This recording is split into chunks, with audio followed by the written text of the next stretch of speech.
तीन चोर की कहानी। बहुत दिनों की बात है। किसी शहर में रमन, घीसा और राका तीन चोर रहते थे। तीनों को थोड़ा थोड़ा विद्या का ज्ञान था।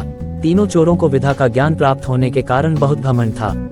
विद्या द्वारा तीनों चोर शहर में बड़े बड़े लोहे की तिजोरियों को तोड़ देते थे और बैंकों को लूट लिया करते थे। इस तरह तीनों चोरों ने शहर के लोगों की नाक में दम कर रखा था। एक बार तीनों चोरों ने एक बड़े बैंक में डकैती करके सारा माल उड़ा दिया। तब पुलिस को खबर हुई तो तीनों चोरों को पकड़ने के लिए तलाश करने लगी, मगर तीनों चोर पास ही के एक घने जंगल में भाग गए।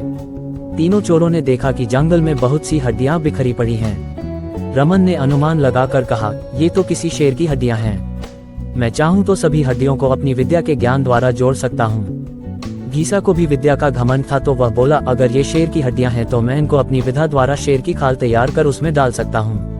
रमन और घीसा की बात सुनकर राका का भी घमंड उमड़ पड़ा और उसने कहा, तुम दोनों इतना काम कर सकते हो तो मैं भी अपनी विद्या द्वारा इसमें प्राण डाल सकता हूँ। तीनों चोर अपनी विद्या का प्रयोग करने लगे। कुछ देर बाद रमन ने सारी हड्डियों को जोड़ दिया और घीसा ने शेर की हुबहू जान डाल दी।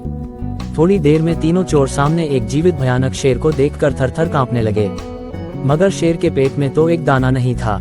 वह भूख के मारे गरजता हुआ तीनों चोरों पर हमला कर बैठा और मारकर खा गया। शेर मस्त होकर घने जंगल की ओर चल दिया। इस कहानी क्या शिक्षा मिलेगी?